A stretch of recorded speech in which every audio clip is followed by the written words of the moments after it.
Hello everyone, physics की दुनिया में आप सभी लोगों का स्वागत है। बच्चों, यदि आप 12th क्लास के स्टूडेंट हैं और अपने फिजिक्स बोर्ड एग्जामिनेशन की प्रिपरेशन कर रहे हैं तो ये वीडियो आप सभी लोगों के लिए काफी ज्यादा इंपॉर्टेंट है, चाहे आप हिंदी मीडियम के हो चाहे आप इंग्लिश मीडियम के हो। बच्चों, इस वीडियो में हम लोग अपने टॉप 40 क्वेश्चंस को डिस्कस करेंगे जो कि बोर्ड स्पेसिफिक काफी ज्यादा इंपॉर्टेंट है। यदि आपने मेरे उन वीडियोस को नहीं देखा है बच्चों, जो शॉर्ट वीडियोस मैंने हर चैप्टर की बनाई थी, जिसमें मैंने हर चैप्टर के टॉप 5 क्वेश्चंस को डिस्कस किया था, जो कि बोर्ड स्पेसिफिक काफी ज्यादा इंपॉर्टेंट है, यानी टॉप 5 क्वेश्चन यानी 14 इंटू 5 कर दिया हमारे पास, तो टॉप 70 क्वेश्चंस की मैं वीडियो ऑलरेडी बना चुका हूं। इस वीडियो में बच्चों हम लोग डिस्कस करेंगे टॉप 40 क्वेश्चंस जिनको आपको प्रिपेयर करना ही चाहिए। यदि आप ये 40 क्वेश्चंस प्रिपेयर नहीं कर रहे हैं तो आपको बहुत दिक्कत जाएगी बोर्ड एग्जामिनेशन में। तो सबसे पहले आप इन टॉप 40 क्वेश्चंस को प्रिपेयर करें, जो कि आपका जो गैप मिला है आपको पेपर के टाइम में, उसमें आपको सबसे पहले इन टॉप 40 क्वेश्चंस को प्रिपेयर करना है। और जिन बच्चों ने हमारे टॉप 70 क्वेश्चंस को प्रिपेयर कर लिए हैं उन बच्चों से मैं रिक्वेस्ट करूंगा कि आप ये टॉप 40 क्वेश्चंस जो हैं उनको बोर्ड पेपर में जिस तरह से आपको लिखना है ना, ये टॉप 40 क्वेश्चंस की आपकी प्रिपरेशन कर लीजिए, लिखने की प्रैक्टिस कर लीजिए। रोज रात को आप 10 बजे से 12 बजे के बीच में आप इन टॉप 40 क्वेश्चंस को डिवाइड कर लीजिए कि 3 दिन की छुट्टी यदि तो कितने कितने क्वेश्चन कब कब लिखना है, तो इनकी आप प्रैक्टिस कर लीजिए, ये काफी ज्यादा इंपॉर्टेंट है। सो चलिए स्टार्ट करते हैं। तो सबसे पहले नंबर पे इंपॉर्टेंट चैप्टर है बच्चों, वो है इलेक्ट्रिक चार्जेस एंड फील्ड। उसका जो सबसे महत्वपूर्ण क्वेश्चन है बच्चों वो ये है कि आपको इलेक्ट्रिक फील्ड कैलकुलेट करनी है डाइपोल के कारण एक्सियल पोजीशन पर और कोएक्सियल पोजीशन पर। ये हमारा एक्सियल पोजीशन का है बच्चों, ये हमारा कोएक्सियल पोजीशन, यानी कोएक्सियल पोजीशन को बच्चों इक्वेटोरियल पोजीशन भी बोलते हैं। डाइपोल की डायरेक्शन हमारे पास -q से +q की तरफ होती है, +q के कारण, और यहाँ पे डिस्चार्ज जो होता है उसको भी हम +q मानते हैं, तो डाइपोल के कारण हमारे पास ये +q पर लग रहा होगा, इधर साइड लग रहा होगा, और -q के कारण इधर साइड लग रहा होगा, इधर साइड हमारे पास रिजल्टेंट इलेक्ट्रिक फील्ड आ रही होगी जिसे हम कैलकुलेट कर लेंगे। दूसरा जो सबसे ज्यादा महत्वपूर्ण क्वेश्चन है बच्चों वो है हमारे पास state and prove the Gauss theorem. Gauss प्रमेय को आपको सिद्ध करना है, जिसका हमारे पास आंसर आता है लास्ट में, फ्लक्स जो होता है E.ds Q/ε0। तो ये हमारा दूसरा महत्वपूर्ण क्वेश्चन है। तीसरा महत्वपूर्ण क्वेश्चन जो है बच्चों उसमें आपको ड्राइव करना है Coulomb inverse square law. Coulomb inverse square law यानी कूलॉम्स लॉ को जो है हमारे पास उसको आपको गाउस प्रमेय, देखिए यहां पे लिखा होगा गाउस प्रमेय की यूज करके, गाउस थ्योरम का यूज करके आपको प्रूव करना है। आपके पास जो 4th नंबर पे सबसे ज्यादा इंपॉर्टेंट क्वेश्चन आता है बच्चों कि इलेक्ट्रिक पोटेंशियल और कैपेसिटेंस वाले चैप्टर में आपको ये पता होना चाहिए बच्चों कि यदि हमारे पास पैरेलल प्लेट होती हैं तो उनके बीच में हमारे पास कैपेसिटेंस का क्या फॉर्मूला आता है। ये बहुत ज्यादा महत्वपूर्ण क्वेश्चन है। देखिए लिखा हुआ है derive an expression for the capacity of a parallel plate condenser and how is it's capacitance affected, और उसका कैपेसिटेंस किस प्रकार से अफेक्ट होता है। नेक्स्ट क्वेश्चन जो हमारे पास महत्वपूर्ण क्वेश्चन है बच्चों वो ये है what is capacity of a conductor. ये हमारा सेकंड चैप्टर चल रहा है, ठीक है ना बच्चों। जो पिछले वाला क्वेश्चन था वो भी हमारा सेकंड चैप्टर का था, ये भी हमारा सेकंड चैप्टर का क्वेश्चन है कि भाई कैपेसिटी कंडक्टर की क्या होती है, कौन कौन से फैक्टर उसे अफेक्ट करते हैं। हिंदी मीडियम वाले बच्चे चालक की धारिता किसे कहते हैं और उसे प्रभावित करने वाले कारक क्या क्या होते हैं, ये आपको पता होना चाहिए। हमारे पास जो हमारा थर्ड चैप्टर है बच्चों वो है इलेक्ट्रिक करंट। इलेक्ट्रिक करंट में एक चीज आपको पता होनी चाहिए बच्चों, इस चैप्टर से आपके न्यूमेरिकल भी आते हैं। न्यूमेरिकल यदि आपको करना है तो डिस्क्रिप्शन बॉक्स में आपको वीडियो की लिंक मिल जाएगी, वहां जाकर के आप न्यूमेरिकल कर सकते हैं, और आपकी जो बुक में दिए हुए हैं उनको भी आप न्यूमेरिकल कर लीजिएगा। इस चैप्टर से न्यूमेरिकल आते हैं, पावर वगैरह के, रेसिस्टेंस वगैरह कैलकुलेट करने के, रेसिस्टेंस टेम्परेचर में किस प्रकार से डिपेंड करते हैं, ओम्स लॉ के फॉर्मूले वाले, है ना। तो इस चैप्टर से आपके न्यूमेरिकल्स भी आते हैं। न्यूमेरिकल के अलावा जो क्वेश्चन इंपॉर्टेंट है उनमें से सबसे इंपॉर्टेंट क्वेश्चन है हमारे पास बच्चों difference between resistance and specific resistance. प्रतिरोधक और विशिष्ट प्रतिरोधक में अंतर, ये आपको आना चाहिए। आपको बच्चों ये आना चाहिए किरचॉफ लॉ आना चाहिए। किरचॉफ के जो दो नियम थे, एक हमारे पास पहला नियम कि सारी आने वाली करंट का जो समीशन होता है, आने वाली और जाने वाली को हमने पॉजिटिव लिया और जाने वाली को हमने नेगेटिव लिया, सबका समीशन करेंगे तो वो हमारे पास 0 के बराबर आता है। Sum of all the voltage drop around the loop is equals to 0। एक कंप्लीट लूप में यदि हम सारे पोटेंशियल का समीशन करते हैं बच्चों तो वो हमारे पास 0 के बराबर आता है। किरचॉफ का फर्स्ट नियम, किरचॉफ का दूसरा नियम, ये आपको आना चाहिए। नेक्स्ट, ओम्स लॉ आपको आना चाहिए भैया। ओम्स लॉ क्या होता है? V is equal to I r, V is directly proportional to, हमारे पास I होता है तो डायरेक्टली प्रोपोर्शनल को हटाते हैं तो हमारे पास एक कांस्टेंट आता है resistance, V is equal to I r. वो ओम्स लॉ आपको आना चाहिए और उसकी लिमिटेशंस भी आनी चाहिए बच्चों। 3 नंबर का क्वेश्चन आ सकता है, 2 नंबर का क्वेश्चन भी पूछा आ सकता है, तो ये आपको आना चाहिए। आपको बच्चों रिलेशन बिटवीन EV और R के बीच में जो हमारे पास रिलेशन आता है वो आपको आना चाहिए। पूरा आपको ये डायग्राम बनाना है पेपर में और ये डायग्राम बनाने के बाद अपने लैंग्वेज में इसको लिखना है और ये फॉर्मूला लगा करके आपको डिराइव करना है कि V is equal to I r हो गया, E बराबर I r plus I r. यहां से R का रिलेशन R बराबर होता है E minus V upon I। तो ये आपको आना चाहिए। नेक्स्ट अगर क्वेश्चन देखिए बच्चों तो नेक्स्ट हमारा चैप्टर है बच्चों, chapter number 4 moving charges and magnetism. Moving charges and magnetism में बच्चों सबसे इंपॉर्टेंट जो क्वेश्चन है वो बच्चों हमारे पास बायो सावर्ट लॉ है। बायो सावर्ट लॉ आपको पूरा आना चाहिए। ये जो लिखा हुआ है इसको आप अपनी लैंग्वेज में लिख सकते हैं, पूरी चीजें अपनी लैंग्वेज में लिखे कि जो मैग्नेटिक फील्ड होती है हमारे पास छोटे से पार्ट के द्वारा तो किस पर डिपेंड करती है, delta b is directly proportional to delta l, delta b is directly proportional to sin theta, delta b is inversely proportional to 1 upon r square. इस प्रकार से आपको मैग्नेटिक फील्ड कैलकुलेट करना आना चाहिए, यानी हमारे पास बायो सावर्ट लॉ आपको आना चाहिए और आपको वेक्टर फॉर्म में भी लिखना आना चाहिए। नेक्स्ट क्वेश्चन जो है हमारा बच्चों इसमें इंपॉर्टेंट वो ये है कि derivation of the Ampere's law. Ampere's law को भी आपको डिराइव करना आना चाहिए। एम्पियर्स लॉ को डिराइव करने के लिए हम एक सर्कुलर अपना इमेजिनरी लाइन बनाते हैं, उसके बेसिस पे हम कैलकुलेट करते हैं मैग्नेटिक फील्ड जो होती है हमारे पास mu not I upon 2 pi r होती है स्ट्रेट वायर के द्वारा। तो इस प्रकार से हम कैलकुलेट कर सकते हैं कि जो हमारे पास एम्पियर्स लॉ आता है वो क्या आता है हमारे पास, integral of b dot dl is equal to mu not into I आता है। I जो होती है वो जिस लूप को हमने कंसीडर किया है उस लूप के अंदर जो टोटल हमारे पास I इनसाइड होती है वो आती है। तो ये आपको आना चाहिए।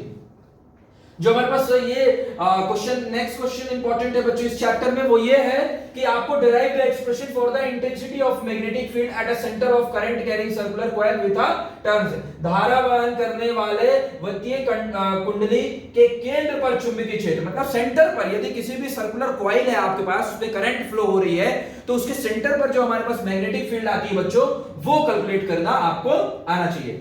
अगले चैप्टर जो है हमारे पास जिससे इंपॉर्टेंट क्वेश्चंस आए हैं हमारे पास चैप्टर नंबर 6 इलेक्ट्रोमैग्नेटिक इंडक्शन विद्युत चुंबकीय प्रेरक। इसमें सबसे ज्यादा इंपॉर्टेंट जो क्वेश्चन है बच्चों वो आपको करना है, सबसे पहले तैयार करना है ईएमआई की डेफिनेशन क्या होती है आपके पास, विद्युत चुंबकीय प्रेरक जो होता है उसकी डेफिनेशन क्या होती है, मैग्नेटिक फ्लक्स जो होता है हमारे पास flux is equal to BA cos theta, यानी कितनी नंबर ऑफ मैग्नेटिक लाइन जो है हमारे पास किसी भी एक क्लोज लूप को क्रॉस करके जा रही है। फराडे का नियम आपको पता होना चाहिए। तो पहला जो इस चैप्टर में इंपॉर्टेंट क्वेश्चन है वो ये है ईएमआई की डेफिनेशन, मैग्नेटिक फ्लक्स की डेफिनेशन और आपके पास फराडे लॉ। फराडे के जो हमारे पास दो लॉ थे, पहला लॉ हमारे पास ये हो गया, दूसरा लॉ ये हो गया। इसके बाद जो इस चैप्टर में दूसरा इंपॉर्टेंट क्वेश्चन है बच्चों वो ये है हमारे पास कि self inductance of a long solenoid. यदि एक लॉन्ग सोलेनॉइड है बच्चों उसका हमारे पास 100% कितना होता है, यानी सेल्फ इंडक्टेंस कितना होता है और उसकी एनर्जी कितनी होती है, ये दोनों चीजें आपको आनी चाहिए इससे। यानी सेल्फ इंडक्टेंस आप कैलकुलेट कर सकते हैं, ये देखिए लिखा हुआ है, ये तरीका है इसको लॉन्ग सोलेनॉइड का कैलकुलेट करने का आपको सेल्फ इंडक्टेंस। और अगर आपको एनर्जी कैलकुलेट करना है तो ये एनर्जी का फार्मूला है जो कि हमारे पास हाफ Li² आती है एनर्जी। ये दोनों चीजें आपको सेल्फ सोलेनॉइड लॉन्ग सोलेनॉइड का आना चाहिए। नेक्स्ट क्वेश्चन जो हमारे पास बच्चों इंपॉर्टेंट है नेक्स्ट चैप्टर यानी कि चैप्टर नंबर 7 अल्टरनेटिंग करंट यानी कि प्रत्यावर्ती धारा। अल्टरनेटिंग करंट वाले चैप्टर में बच्चों सबसे ज्यादा जो महत्वपूर्ण क्वेश्चन है बच्चों वो है एसी जनरेटर। यदि मैं इस बात कर रहा हूं एसी जनरेटर की तो आपको लॉन्ग क्वेश्चन ही आने वाला है परीक्षा में। तो एसी जनरेटर क्या होता है, जो कि मैकेनिकल एनर्जी को इलेक्ट्रिकल एनर्जी में कन्वर्ट करता है। फिर उसका प्रिंसिपल क्या होता है वो आपको पता होना चाहिए, उसका डायग्राम आपको पता होना चाहिए और उसका कंस्ट्रक्शन हम किस प्रकार से कर रहे हैं ये पता होना चाहिए। ये प्रॉपर आपको डायग्राम अच्छे से बनाना है कॉपी में। आपको डायग्राम जो है बच्चों पेंसिल से ही बनाने की कोशिश करनी है और डायग्राम बनाने के बाद बच्चों आपको बोर्ड पेपर में एक बड़ा सा डब्बा बना देना है और बढ़िया नीचे लिख देना है। डायग्राम बनाने के भी अच्छे नंबर मिलते हैं। अगर आप देखिए अल्टरनेटिंग करंट का बढ़िया से आप डायग्राम बना दें और बढ़िया से उसमें डिब्बा बना दें और बढ़िया से उसकी लेबलिंग कीजिएगा। इसमें बढ़िया से जैसे NS लिखा हुआ है तो इसको प्रॉपर लेबलिंग करिएगा, ये क्या है उसको लेबलिंग करिएगा। लेबलिंग मतलब समझ रहे हो ना, उसका नामकरण करना है आपको। तो नामकरण बहुत अच्छे से करना और डिब्बा बना देना और नीचे लिख देना एसी जनरेटर। तो प्रॉपर ये सारी चीजें आपको एसी जनरेटर के बारे में बच्चों पता होना चाहिए और वर्किंग भी आपको पता होना चाहिए। दूसरा जो इसमें महत्वपूर्ण क्वेश्चन है बच्चों वो ये है नेक्स्ट दूसरा जो महत्वपूर्ण क्वेश्चन है बच्चों हमारे पास वो ये है ट्रांसफार्मर और प्रिंसिपल ट्रांसफार्मर, यानी ट्रांसफार्मर की सारी चीजें, उसका सिद्धांत क्या होता है, उसके टाइप्स क्या क्या होते हैं, उसमें एनर्जी का लॉस क्या क्या होता है और उसकी दो एप्लीकेशन। ये बता रहा हूं आपको बच्चों इसलिए आपको पढ़ना है क्योंकि इससे कोई भी चीजें पूछी जा सकती है। सपोज आपको पेपर में पूछ लिया प्रिंसिपल और टाइप्स, कुछ भी पूछा जा सकता है। तो ट्रांसफार्मर का आपको प्रिंसिपल, ये सिद्धांत हो गया हमारे पास, सिद्धांत क्या होता है, फिर आपको प्रिंसिपल वाले फार्मूला भी याद होना चाहिए ताकि न्यूमेरिकल छोटे छोटे आए तो वो बन जाए। टाइप्स आपको पता होना चाहिए कि हमारे पास स्टेप अप ट्रांसफार्मर होता है और स्टेप डाउन ट्रांसफार्मर होता है। अब जब आपको टाइप्स पता है तो उनके बीच में अंतर भी आपको पता होना चाहिए। देखिए 2024 में अंतर पूछा गया था स्टेप अप ट्रांसफार्मर और स्टेप डाउन ट्रांसफार्मर। तो जैसे आपको टाइप्स के बारे में पूछ लिया तो आपको अगर अंतर याद है तो आप बढ़िया से लिख दोगे स्टेप अप ट्रांसफार्मर का डायग्राम, स्टेप डाउन ट्रांसफार्मर का डायग्राम। पूछा है कि टाइप्स के बारे में समझाइए तो आप स्टेप अप ट्रांसफार्मर में जो डिफरेंस बिटवीन में आपने याद किया था ना वही चीजें आपको लिख देना है। यानी डिफरेंस बिटवीन समझोगे आप तो सारी चीजें उसमें लिख सकते हो। आपको डायग्राम प्रॉपर आना चाहिए, आपको लेबलिंग करना आना चाहिए, सारी चीजें आपको आनी चाहिए और उसके टू एप्लीकेशंस को ही आपको याद करनी चाहिए। नेक्स्ट हमारा जो क्वेश्चन, अच्छा ये तो उसी के अंतर्गत आ गया ना बच्चों, ये हमारे पास ट्रांसफार्मर के अंतर्गत ही आ गया कि भाई कभी कभी ये छोटा सा पार्ट ये वाला बस पूछ लेता है आपसे, है ना, मतलब ट्रांसफार्मर बोल देगा ट्रांसफार्मर का डायग्राम बताओ, ट्रांसफार्मर का प्रिंसिपल बताओ और उसमें एनर्जी के लॉस किस किस की वजह से होते हैं और लॉस को कम करने के लिए क्या क्या करना चाहिए। तो हमारे पास एक कॉपर लॉस होता है, आयरन लॉस होता है, हिस्टेरिस लॉस होता है ना, due to the leakage of magnetic flux, ये लॉस होते हैं और लॉस को ठीक करने के लिए क्या करना चाहिए। तो ये भी आपको ट्रांसफार्मर वाले पता होना चाहिए। तो अभी हमने एसी जनरेटर देखा और ट्रांसफार्मर, दो चीजें इंपॉर्टेंट थी, है ना। तीसरा जो हमारे पास इसमें महत्वपूर्ण क्वेश्चन है बच्चों वो ये है एलसीआर सर्किट। एलसीआर सर्किट में सारी चीजें आपको निकालते आना चाहिए। आपको पता होना चाहिए रिजल्टेंट वोल्टेज कैसे निकालते हैं, आपको पता होना चाहिए इंपेडेंस कैसे निकालते हैं, आपको पता होना चाहिए फेज डिफरेंस कैसे निकालते हैं, आपको पता होना चाहिए बच्चों रेजोनेंस की क्या कंडीशन होती है। रेजोनेंस की कंडीशन यानी ओमेगा एल बराबर ओमेगा सी हो जाता है, तो आपके रेजोनेंस की क्या कंडीशन होती है वो भी आपको इस चैप्टर में बच्चों पता होना चाहिए। एलसीआर सर्किट में कभी कभी क्या होता है बच्चों कि आपको एलसी सर्किट बस दे देता है, यानी ये आर वाला नहीं देता है, एलसी बस देता है। तो आर वाली जहां जहां चीजें हैं वहां जीरो हो जाएगा, बाकी एलसी बस को लेके आप सॉल्व कर लेंगे। तो ये भी आपको आना चाहिए। तीन इस चैप्टर से महत्वपूर्ण क्वेश्चन थे। नेक्स्ट चैप्टर जो हमारा इंपॉर्टेंट है बच्चों वो है इलेक्ट्रोमैग्नेटिक वेव्स है। इलेक्ट्रोमैग्नेटिक वेव्स में आपको बच्चों ये वाली टेबल जो आपके एनसीईआरटी में बनी हुई है, अच्छा मैंने हिंदी से नहीं लगाया है इस टेबल को, आप हिंदी से देख सकते हैं, हिंदी मीडियम वाले आपकी एनसीईआरटी में बनी हुई है। आपको सारे टाइप्स इलेक्ट्रोमैग्नेटिक वेव्स की, जैसे रेडियो वेव्स हो गया, माइक्रोवेव्स हो गया, इंफ्रारेड हो गया, ये जो बता रहा हूं आपको बच्चों ये ऑब्जेक्टिव में भी आपके काफी हेल्प करेंगे क्योंकि इस चैप्टर से आपके ऑब्जेक्टिव भी पूछे जाते हैं। ये वेवलेंथ की रेंज लिखी हुई है तो आपको कंपेयर करते आना चाहिए किसकी वेवलेंथ ज्यादा होती है, किसकी हमारे पास। तो वेवलेंथ अगर ज्यादा होगी तो फ्रीक्वेंसी कम होगी, तो ये आपको कंपैरिजन आना चाहिए। आपको ये पता होना चाहिए प्रोडक्शन कैसे होता है इनका, आपको ये पता होना चाहिए इनको डिटेक्ट कैसे करते हैं। तो हिंदी मीडियम वाले बच्चे अपनी हिंदी मीडियम की एनसीईआरटी में देख लेंगे। तो ये पहला हमारे पास टेबल इस चैप्टर में जो सबसे ज्यादा इंपॉर्टेंट है, ये टेबल आपको याद करना है। नेक्स्ट जो टेबल हमारी है बच्चों वो ये है, ये टेबल आपके एनसीईआरटी में नहीं बनी हुई है बच्चों, अगर आप देखना चाहते हैं तो आप इसका स्क्रीनशॉट ले लीजिए और इसके यूजेस याद कर लीजिए। यदि आपके पास एनसीईआरटी है बच्चों तो एक बार ये जितनी वेव्स लिखी हुई हैं इनकी यूजेस आप जल्दी जल्दी पढ़ लीजिए क्योंकि इनके यूजेस भी आपसे पूछे जाते हैं। कई बार परीक्षा में गामा रे के दो यूज बता दीजिए पूछा गया है, 2 नंबर वाले क्वेश्चन में, है ना। एक्सरे के 2 यूज बता दीजिए पूछा गया है ना। माइक्रोवेव्स के यूज बता दीजिए पूछा गया है। तो ऑब्जेक्टिव्स में पूछा जाता है, तो ये आपको यूजेस भी याद करना। देखो एनर्जी सबसे ज्यादा किसकी होती है, गामा रे की होती है, और सबसे कम किसकी होती है, देखो रेडियो वेव्स की होती है। तो ये एनर्जी का कंपैरिजन भी आपको याद होना चाहिए, आपके पेपर में पूछा जा चुका है और पूछा भी जाएगा। आपको फ्रीक्वेंसी का देखिए कंपैरिजन क्या आता है, गामा रे की सबसे ज्यादा फ्रीक्वेंसी होती है और वेवलेंथ सबसे ज्यादा किसकी होती है, रेडियो वेव्स की होती है। मैंने बताया ना जिसकी वेवलेंथ सबसे ज्यादा होती है उसकी फ्रीक्वेंसी सबसे कम होती है। और फ्रीक्वेंसी और एनर्जी यानी ऊर्जा और फ्रीक्वेंसी दोनों जने हमारे पास सेम होती है। यदि जिसकी कम होती है उसकी, जिसकी फ्रीक्वेंसी कम होती है उसकी एनर्जी भी हमारे पास क्या होती है बच्चों, कम होती है। तो ये आपको टेबल पता होना चाहिए। देखिए एनसीईआरटी में दिए गए विभिन्न विद्युत चुंबकीय तरंगों के उपयोग, ये एनसीईआरटी में आपके दिए हुए हैं कि रेडियो वेव्स के क्या क्या होते हैं और हमारे पास माइक्रोवेव्स के क्या यूज होते हैं, इंफ्रारेड के क्या यूज होते हैं। हिंदी मीडियम वाले बच्चे भी इसका स्क्रीनशॉट लेकर के याद कर सकते हैं। हमारे पास जो बच्चों नेक्स्ट इसमें इंपॉर्टेंट क्वेश्चन है बच्चों वो ये है ईएमडब्ल्यू, इलेक्ट्रोमैग्नेटिक वेव्स का आखिर नेचर क्या होता है। ये पूछा सकता है कि इलेक्ट्रोमैग्नेटिक वेव्स का नेचर क्या होता है हमारे पास। और हमारे पास उसकी कैरेक्टरिस्टिक पूछी जा सकती है, यानी विद्युत चुंबकीय तरंगों का स्वभाव और उसकी विशेषताएं पूछी जा सकती हैं। इस स्लाइड को आप हल्के में मत लीजिएगा बच्चों, इसमें आपको स्पीड का फॉर्मूला C बराबर वैक्यूम में जो होता है 1/√μ0 ये फॉर्मूला आपको ऑब्जेक्टिव में पूछा जाता है। आपको ये पूछा जा सकता है कि एनर्जी ट्रांसपोर्ट हमारे पास 1/2 को अंदर मल्टीप्लाई कर दीजिए तो आपका बनेगा 1/2 E का square plus 1/2 B square upon μ0, यानी इलेक्ट्रिक फील्ड की जो एनर्जी होती है वो हमारे पास ये वाली पार्ट है। इलेक्ट्रिक फील्ड की एनर्जी वाला पार्ट कौन सा हो गया बताओ, यानी कि जो हमारे पास विद्युत क्षेत्र की एनर्जी वाली का पार्ट कौन सा हो गया, half epsilon not E square, और जो चुंबकीय क्षेत्र वाले का पार्ट हो गया हमारे पास हाफ B स्क्वायर अपॉन μ0। तो आपको कभी-कभी पूछा जाता है दोनों का समीशन पूछ लिया तो आप ये बता दोगे। ऑब्जेक्टिव में यदि पूछा कि इलेक्ट्रिक फील्ड की एनर्जी वाला बताएं तो half epsilon not E square, पूछ लिया मैग्नेटिक फील्ड वाला बताएं तो हाफ B स्क्वायर अपॉन μ0। तो ये और E बराबर देखो एक रिलेशन ये भी होता है हमारे पास, E बराबर CB होता है, तो ये वाला रिलेशन भी आपको पता होना चाहिए। ये मैं आपको सारे दो तीन जो हमारे पास फॉर्मूले हैं आपको ऑब्जेक्टिव क्वेश्चन में भी काफी ज्यादा हेल्प करेंगे। हमारे पास जो नेक्स्ट चैप्टर है बच्चों वो है ray optics. Ray optics physics का सबसे ज्यादा इंपॉर्टेंट चैप्टर है, इससे आपके बहुत मार्क्स आते हैं पेपर में, तो इसलिए मैं आपको इसमें बताने वाला हूं। जो डेरिवेशंस जो बता रहा हूं आप बहुत अच्छे से करिए, और जो सबसे पहले स्लाइड में लगी हुई है इसका मतलब सबसे ज्यादा इंपॉर्टेंट है। तो सबसे पहले नंबर पे आपको पता होना चाहिए बच्चों कि रिफ्रैक्टिव इंडेक्स यदि हमें प्रिज्म का n prism is equals to sin a plus deviation minimum upon 2 upon sin a/2, ये आपको डिराइव करते आना चाहिए, यानी प्रिज्म फार्मूला। दूसरा जो सबसे इंपॉर्टेंट फार्मूला है बच्चों वो है हमारे पास lens maker formula. Lens maker formula n/v - 1/u is equals to n - 1 upon r। Lens maker formula आपको डिराइव करते आना चाहिए। तीसरा जो हमारे पास जो सबसे महत्वपूर्ण क्वेश्चन है बच्चों इस चैप्टर में वो ये है बच्चों, establish a relationship for a refractive of a light through a spherical surface. ये बोर्ड पेपर में अभी तक नहीं आया है, इसलिए आने के चांसेस हैं बच्चों, ध्यान दीजिएगा। बोर्ड पेपर में नहीं आया है अभी तक, तो आने के चांसेस इसके काफी ज्यादा है। तो आप इसको भी जो स्फेरिकल सरफेस होती है उसका कैलकुलेट करना आपको आना चाहिए। कंबाइनेशन ऑफ फोकल लेंथ ये तो कई बार पेपर में आ चुका है, 1/f total is equals to आता है हमारे पास 1/f1 प्लस 1/f2, और इसकी पावर टोटल भी निकाल सकते हैं आप, पावर टोटल में p1 प्लस p2, वो भी इंपॉर्टेंट क्वेश्चन था।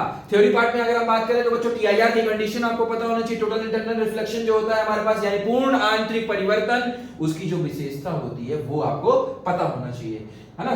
नेक्स्ट क्वेश्चन जो है हमारे पास, नेक्स्ट चैप्टर जो है हमारे पास बच्चों आता है वेव। अच्छा बैक करें, जो हमारा बच्चों ये वाला चैप्टर था ना वेव ऑप्टिक्स वाला था, वेव ऑप्टिक्स वाले चैप्टर में आपको ना बच्चों एक चीज मैं आपको क्लियर कर देता हूं, इस चैप्टर से न्यूमेरिकल्स भी आते हैं, तो आपको न्यूमेरिकल्स भी बहुत अच्छे से आने चाहिए। न्यूमेरिकल क्यों आने चाहिए आपको बच्चों, क्योंकि इस चैप्टर से जो न्यूमेरिकल हैं वो आपके आते हैं, कंफर्म पेपर में आना तय है। तो न्यूमेरिकल्स के लिए आपको डिस्क्रिप्शन बॉक्स में एक प्लेलिस्ट मिल जाएंगी, दो वीडियो मिल जाएंगी, जिनको आप देख लीजिए। एटलीस्ट आपको उतने न्यूमेरिकल तो आने ही चाहिए, और बाकी आपने जो भी डेरिवेशंस किए हैं, जो मैंने आपको एक टॉप 5 क्वेश्चंस वाली वीडियो बनाई थी, जो मैंने शॉर्ट वीडियो बनाई है, उसकी लिंक भी आपको डिस्क्रिप्शन बॉक्स में मिल जाएगी, तो वहां पर जाकर के आप देख सकते हैं। जो मैंने टॉप 8 क्वेश्चंस की बनाई है, तो वहां से आपको टॉप 8 क्वेश्चंस मिल जाएंगे इस चैप्टर के।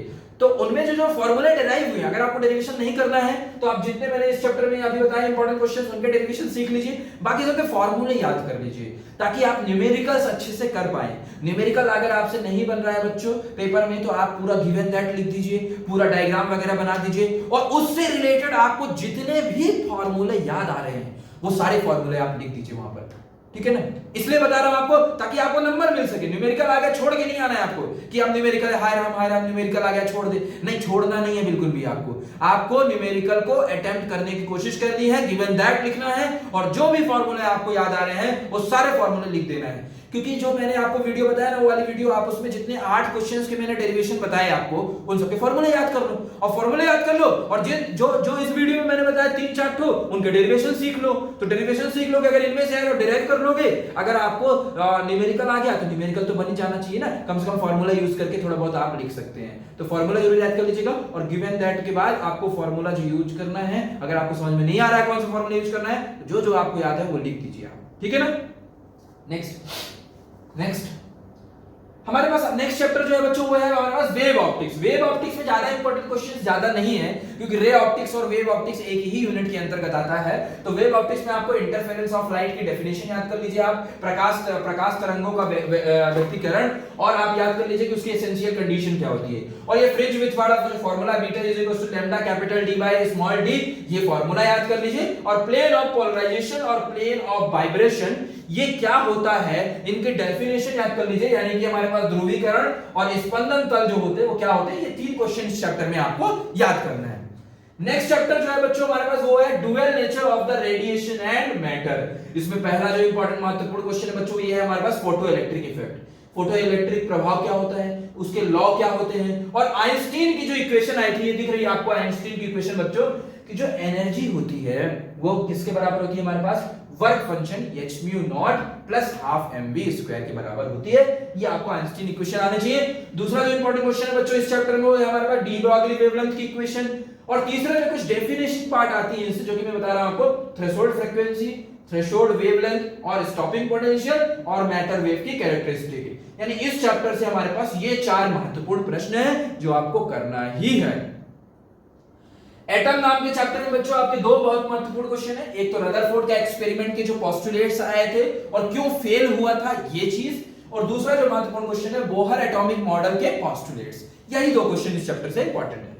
हमारे पास न्यूक्लियाई चैप्टर जो है बच्चों, इससे पहला इंपॉर्टेंट क्वेश्चन जो है हमारे पास वो है न्यूक्लियर फिजन और फ्यूजन, और उनको एग्जांपल के साथ समझाना है। आइसोटोप्स क्या होता है, आइसोबार क्या होते हैं, और बाइंडिंग एनर्जी पर न्यूक्लियॉन क्या होता है ये, और अल्फा बीटा और गामा के बीच में आपको कंपैरिजन आना चाहिए। तो ये 3 महत्वपूर्ण क्वेश्चन थे इस चैप्टर के। लास्ट चैप्टर बच्चों, लास्ट चैप्टर में हमारे पास जो सबसे इंपॉर्टेंट क्वेश्चन है वो है हमारे पास डिफरेंस बिटवीन, आपको आने चाहिए 2 जने के बीच में, P and N type semiconductor के बीच में, P and N type semiconductor के बीच में इंट्रिंसिक और एक्सट्रिंसिक के बीच में आपको डिफरेंस आना चाहिए। इनके डिफरेंस आप ऐसे याद करिएगा कि आपको ऑब्जेक्टिव भी बन जाए, क्योंकि इनसे ऑब्जेक्टिव काफी ज्यादा पूछे जाते हैं। एक चीज इसमें लिखा नहीं है बच्चों, एक डिफरेंस बिटवीन आपको और पता होना चाहिए, डिफरेंस बोल दीजिए या फिर यूं कंपैरिजन बोल दीजिए, कंडक्टर, इंसुलेटर और सेमीकंडक्टर, चालक, कुचालक और अर्धचालक, इनके बीच में कंपैरिजन आपकी बुक में बना हुआ है, आप बुक से पढ़ें, क्योंकि इनसे ऑब्जेक्टिव काफी ज्यादा पूछे जाते हैं। और पीएन जंक्शन और डायोड आपको पता होना चाहिए, और रेक्टिफायर यानी कि हाफ वेव रेक्टिफायर और फुल वेव रेक्टिफायर ये आपको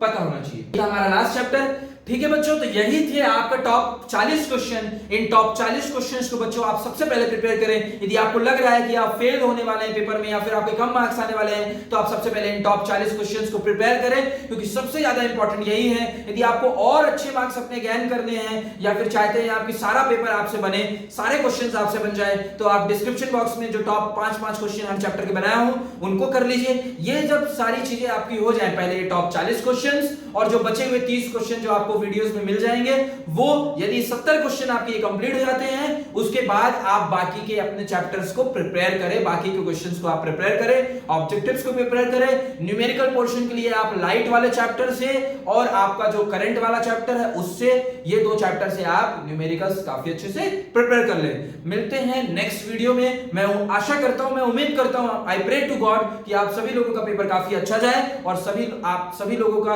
अच्छे मार्क्स आए। जितनी आपने मेहनत करी है उससे ज्यादा आपके मार्क्स आए। Thank you everyone.